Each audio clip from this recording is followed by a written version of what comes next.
আমার স্ত্রী প্রীতি হঠাৎ তার মায়ের বাড়ি চলে গেলেন, কারণ তার ছোটবেলার বান্ধবী সীমা অসুস্থ।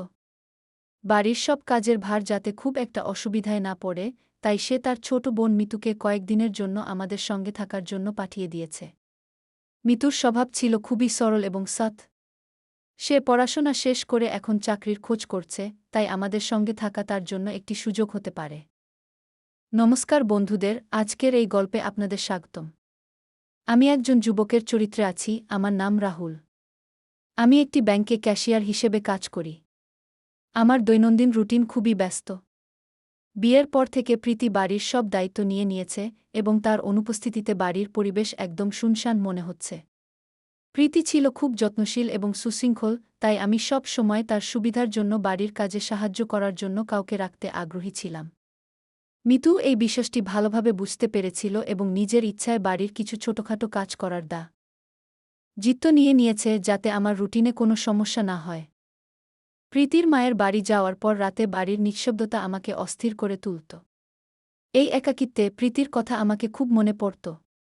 এক সন্ধ্যায় যখন আমি কাজ থেকে বাড়ি ফিরলাম, মিতু আমার জন্য খাবার প্রস্তুত করে রেখেছিল। সে প্লেট নিয়ে আমার ঘরে এসে বলল, ভাইজান, খাবার তৈরি হয়েছে, খেয়ে নিন। তার এই সহজ সরল ব্যবহার এবং যত্ন দেখে আমার প্রীতির কথা মনে পড়ে গেল। কিছুদিন এভাবেই কেটে গেল। মিতুর প্রতি যত্ন নেওয়া এবং তার সাথে কথা বলা, তাকে পরিবারের সদস্য হিসেবে অনুভব করানো, এগুলো করতে ভালো লাগত। কিন্তু একদিন যখন আমি অফিস থেকে বাড়ি ফিরলাম, তখন দেখলাম আমার বিছানার পাশে কারো তেলের একটি বোতল রাখা হয়েছে। প্রথমে আমি গা করেনি, কিন্তু পরের সময় ভাবতে শুরু করলাম, এটা এখানে কেন রাখা হয়েছে।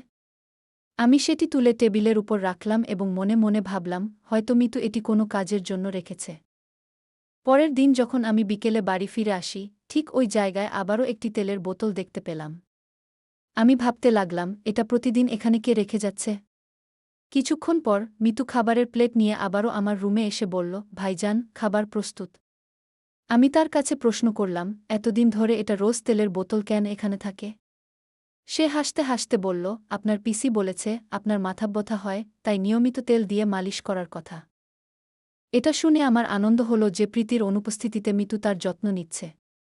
কিন্তু তখনই আমার মনে একটি শঙ্কা জাগল, এত তেল লাগালাম কেন যে বোতলের পর বোতল শেষ হয়ে যাচ্ছে। এখন টেবিলের উপর প্রায় 10 থেকে 12 বোতল জমে গিয়েছিল। বিকেলে আমি লক্ষ্য করলাম যে টেবিলে বোতলগুলো বাড়তে বাড়তে বেড়েই চলেছে। স্ত্রীর অনুপস্থিতিতে আমি একটু অব্যবস্থাপনার মধ্যে ছিলাম, তাই বিশেষ কোনো গুরুত্ব দিইনি। কিন্তু এক রাত যখন আমি ঘুমানোর জন্য আমার ঘরে এলাম, তখন দেখলাম একটি আলুর উপর তেল লাগানো হয়েছে এবং সেটি আমার বিছানার উপর রাখা। তার পাশে আবার একটি তেলের বোতলও ছিল। এই দৃশ্য দেখে আমার রাগ হল। আমি জোরে আওয়াজ দিয়ে মহেশ নামে উকিলে ডাকলাম, যাতে আমি জানতে পারি এখানে কি চলছে। যখন মহেশ এল, তিনি বললেন, স্যার, আমি গেটের ব্যবস্থাপনার জন্য আছি।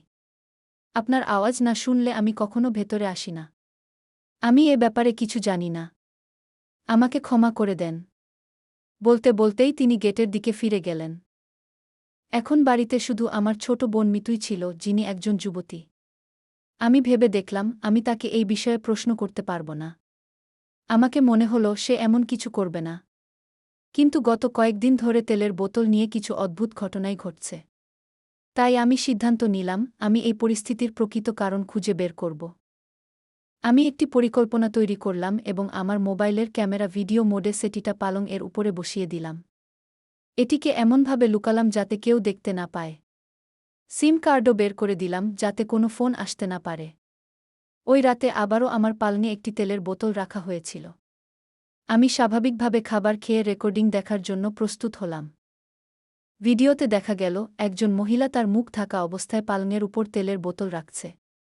কিন্তু তার মুখ দেখা যাচ্ছিল না। আমি ভাবতে লাগলাম, বাড়িতে তো শুধু আমার ছোট বোনই আছে, তাহলে সে কি এমন কিছু করতে পারে। আমার অন্য মন বলল, না, সে তো এমন অদ্ভুত কাজ করবে না। তার ব্যবহার সব সময় সৎ এবং সংযমী ছিল। কয়েকদিন ধরে আমি ক্যামেরা চালু রেখে বাইরে যেতে থাকলাম। কিন্তু প্রতিবার ওই মহিলাটি মুখ ঢাকা অবস্থায় তেলের বোতল রেখে যেত। কখনো কখনো সে গাজরের উপরও কিছু তেল লাগিয়ে রাখত। এক সপ্তাহ কেটে গেল এবং এ সময়ে আমার স্ত্রী প্রীতির পিতামাতার কাছে থাকার জন্য মায়ের বাড়িতে ছিল, যেহেতু তার পুরানো বন্ধু অসুস্থ হয়ে পড়েছিল। সে আমাকে প্রতিদিন ফোন করত, কিন্তু আমি তার ফোনের উত্তরে কিছু বলিনি। এখন আমার জন্য এটি একটি রহস্য উন্মোচনের সময় ছিল। স্ত্রীর অনুপস্থিতি সত্ত্বেও এই তেলের ঘটনা ক্রমশ বৃদ্ধি পাচ্ছিল। আমি অত্যন্ত উদ্বিগ্ন হয়ে পড়েছিলাম, তাই আমি এই রহস্যের সমাধান বের করতে চাইছিলাম। একদিন আমি মিতুকে বললাম, আমি দেরিতে ফিরে আসব। আমি এটাও বললাম, আমার ফোন না করে দরজা খুলবে না। বলার পর আমি চুপচাপ বাড়ির বাইরে চলে গেলাম। আমি বলেছিলাম, দরজা খোলার আগে আমার ফোনে যোগাযোগ করো না, এবং তারপর আমি শান্তিপূর্ণভাবে বাড়ির পিছনের সিঁড়ি দিয়ে আমার ঘরে ফিরে গেলাম, খিড়কির মাধ্যমে ভিতরে ঢুকলাম এবং পালঙের নিচে লুকিয়ে পড়লাম।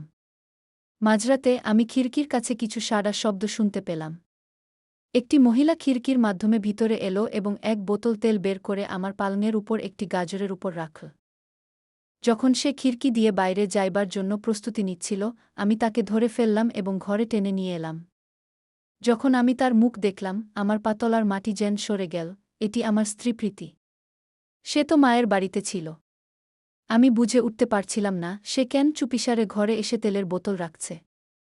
আমি একটু সময় নিলাম এবং তারপর জোরে ডেকে উঠলাম, এটা কি? তুমি এমন অদ্ভুত আচরণ কেন করছ? আমি প্রশ্ন করলাম, তুমি তো মায়ের বাড়িতে আছ। কেন তোমার রুমে এসে এই বোতল রাখছ? আমার প্রশ্ন শুনে তার মুখ লজ্জায় লাল হয়ে গেল। এখন আমার স্ত্রীর সত্যতা সবার সামনে এসেছে।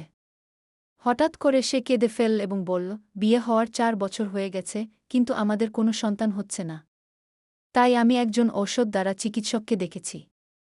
তিনি বললেন, তোমার স্বামীকে কিছু না বলে বিশেষ স্থানে সর্বদা জৈতুনের তেল লাগাতে হবে। প্রীতি বলল যে সে এই সময়ে তার একটি বন্ধু জয়ার বাড়িতে ছিল, কারণ চিকিৎসক বলেছেন যে এই সময়ে তাকে আমার থেকে দূরে থাকতে হবে। তার কথা শুনে আমি তাকে জড়িয়ে ধরলাম, হে আমার, তোমার বাইরে আমার আর কারও নেই। এখন আমি বুঝতে পারলাম, আমার স্ত্রী মহৎ উদ্দেশ্য নিয়ে সকল কিছু করছে। আমাদের এই পুরো কথোপকথন তখন দরজায় দাঁড়িয়ে থাকা আমার ছোট বোন মিতু শুনছিল। সে হেসে বিষণ্ণভাবে হাত চাপা দিয়ে দাঁড়িয়েছিল এবং আমি এই দৃশ্য দেখে অস্বস্তি অনুভব করলাম। আমরা সবাই বোতলগুলোকে পাশের আবর্জনার ডিব্বায় ফেলে দিলাম, কারণ আমি এমন উপায়ে বিশ্বাস করি না। পরে আমরা দুজনেই একজন ভালো চিকিৎসকের কাছে গেলাম এবং সেখান থেকে সঠিক চিকিৎসা গ্রহণ করলাম। কিছু মাসের মধ্যে প্রীতি গর্ভবতী হয়ে উঠল। এখন তার মুখে যে আনন্দ ছিল তা দেখে আমি দারুণ খুশি ছিলাম। প্রীতির মুখে সেই আনন্দ যা সে সবসময় থেকে চাইছিল। প্রতিদিন তার মুখে এক নতুন জ্বলজ্বলে উজ্জ্বলতা থাকত, যেন তার জীবন পূর্ণ হয়েছে। আমরা দুজনেই আরও কাছাকাছি হয়ে গেলাম। প্রীতির সাথে আমাদের মধ্যে সমস্ত দূরত্ব মিটে গেল। এখন তার যত্ন নেওয়া আমার জন্য নতুন একটি দায়িত্ব হয়ে দাঁড়িয়েছিল। প্রতিটি মুহূর্তের খেয়াল রাখা আমার জন্য বিশেষ একটি উদ্দেশ্য হয়ে গেল। এক সন্ধ্যায় যখন আমি বাড়ি ফিরলাম, তখন দেখলাম প্রীতি বারান্দায় দাঁড়িয়ে আকাশের নীলাভ বর্ণের মাঝে হারিয়ে যাওয়া সূর্যকে দেখছে। আমি ধীরে ধীরে তার পেছন থেকে এসে তাকে জড়িয়ে ধরলাম। সে হাসতে হাসতে বলল, জানি, আমার কাছে এখন সবকিছুই রয়েছে, শুধু তুমি সবসময় আমার পাশে থেকো। তার চোখে আনন্দের আভা ছিল, যেন সারা জীবনের স্বপ্ন পূর্ণ হয়েছে। অশ্রু ছিল এবং আমার জন্য সেই মুহূর্তটি যেন এক জাদু। আমি তার হাত আমার হাতে নিয়ে বললাম, তোমার ছাড়া আমার জীবন অসম্পূর্ণ ছিল। এখন তোমার সঙ্গে থাকলে আমি নিজেকে সবচেয়ে সুখী মানুষ মনে করি। পরে আমরা একে অপরের চোখের দিকে তাকালাম, এবং সেই মুহূর্তে প্রতিটি অসুস্থতা, কষ্ট এবং সকল ভুল বোঝাবুঝি যেন কোথায় হারিয়ে গেল। এখন আমাদের বাড়িতে খুশির হাওয়া বইতে শুরু করেছে। কিছু সময় পর আমাদের পরিবারে একটি নতুন অতিথি এসেছে, যে আমাদের জীবনকে আরও রঙিন করে দিয়েছে। আমরা দুজনেই সেই ছোট্ট হাতটিকে ধরে এক নতুন যাত্রায় অগ্রসর হচ্ছি, আমাদের প্রেমের কাহিনীতে একটি নতুন অধ্যায় শুরু করছি। এখন আমাদের জীবনে প্রেম, হাসি এবং খুশির সেই স্বপ্ন সত্যি হয়েছে যে স্বপ্নটি আমরা একসঙ্গে দেখেছিলাম। তো বন্ধুরা, এটি ছিল আমাদের আজকের দীর্ঘ কাহিনী। আপনাদের এই কাহিনী কেমন লাগল কমেন্ট করে জানাবেন। যদি এই গল্পটি আপনার ভালো লেগে থাকে, তাহলে এটি লাইক করতে এবং আপনার বন্ধুদের সঙ্গে শেয়ার করতে ভুলবেন না। এছাড়াও যদি আরও আকর্ষণীয় কাহিনীর সন্ধান করেন, তাহলে আমাদের চ্যানেলটি সাবস্ক্রাইব করুন এবং বেল আইকনটি চাপতে ভুলবেন না, আপনি আমাদের কোনো গল্প মিস না করেন।